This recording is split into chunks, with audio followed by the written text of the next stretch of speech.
a very good video was shown by my brother from South Africa, Mukelani, on how government funds have been used in a certain village in India, and these clips has got relevance to that. Maybe could someone help me showing me that clip, please?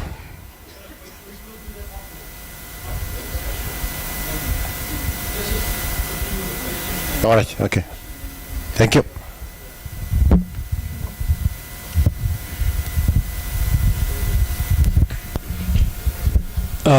I would say thank you for the opportunity. I just want to tell the people that is against the media. If you are against the media, then you are also against me. Because on the 23rd, when I walked the 200 kilometers, I arrived at the Ministry of Local Government. And one of the Namibian newspapers, workers were there, and the NBC crew with the camera were there. So the people are regarding the media as instigators. But let us say they are investigators of information and are also publishing the information to the community.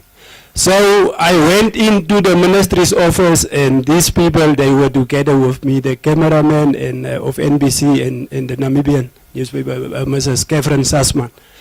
I met the deputy director in the corridors, and I started there, and I said, Mr. Ndoroma, you promised us that the CEO will be booted out of the office.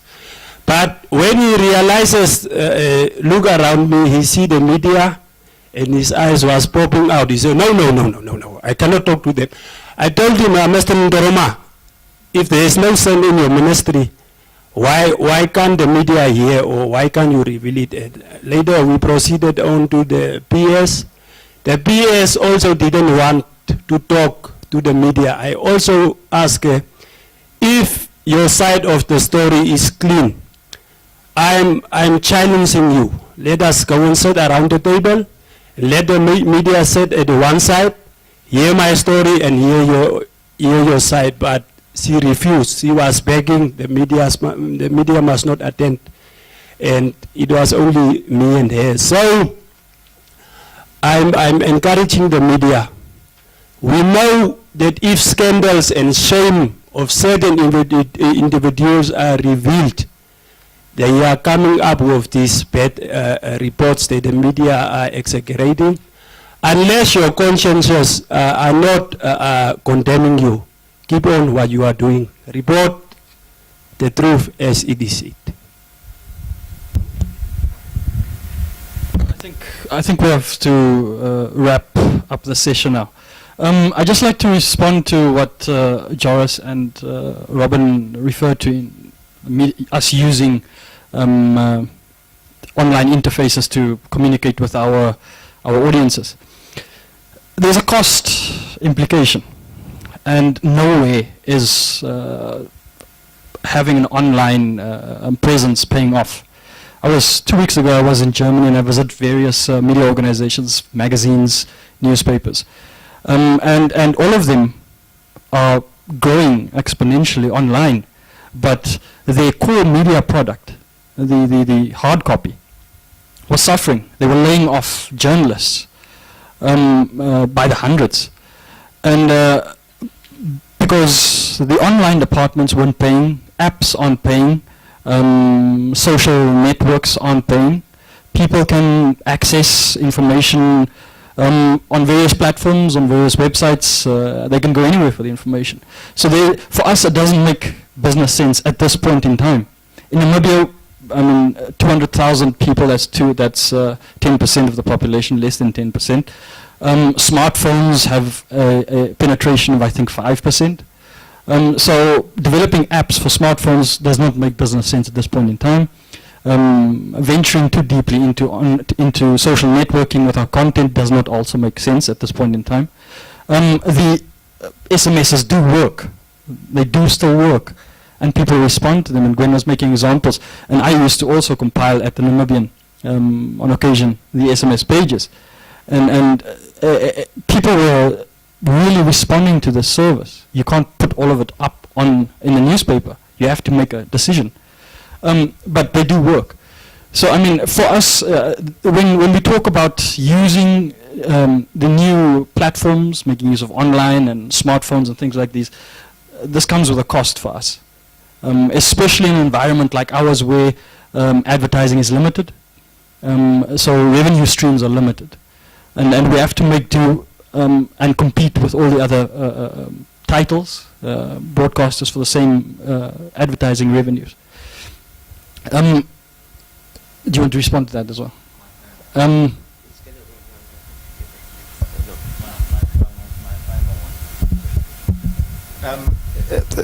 Frederico is right, but for broadcasters, it works because I can drive traffic onto my radio station or my TV, and in terms of financial terms, business terms, it does make business sense for me to have an app. But as he indicated, in terms of penetration, that becomes an issue. And until a certain time where people really realize the power they hold within their hands, then only then we'll be able to have that kind of power push forward. But for now, on a serious note, I think Facebook is really the one that a lot of people are making use of, and I've seen so many people that have realized the power of Facebook and how certain journalists are also making use of Facebook as a source. And I really feel if we can push with that, I really do see us getting somewhere in terms of social media.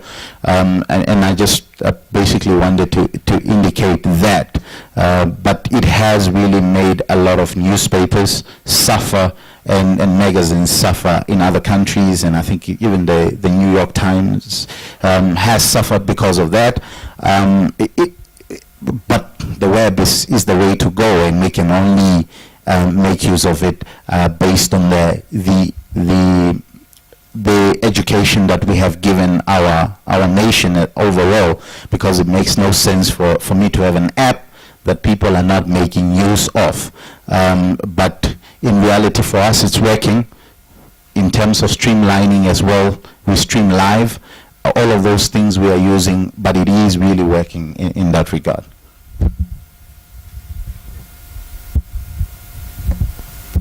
I think we'll end it there.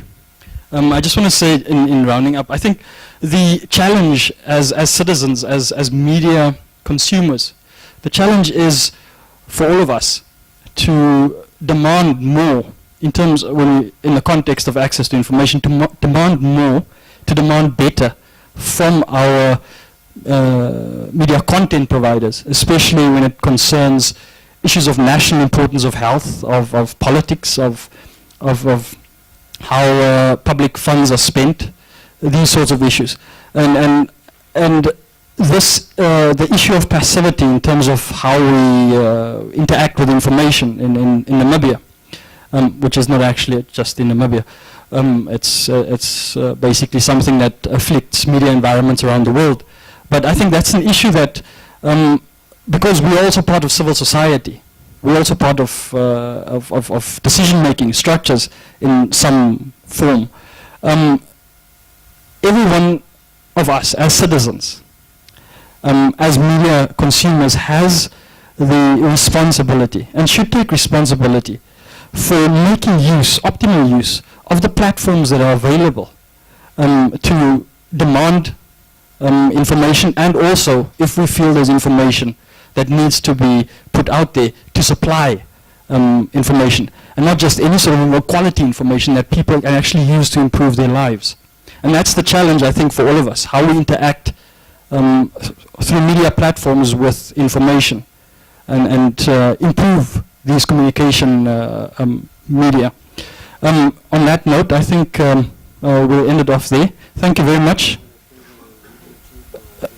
I'd just like to thank the panel, and thank you for showing up. Those who were supposed to show up. And please, I think afterwards, join us for lunch. The gentleman at the back was going to show a clip. if those of you who wish to see it, please stick around.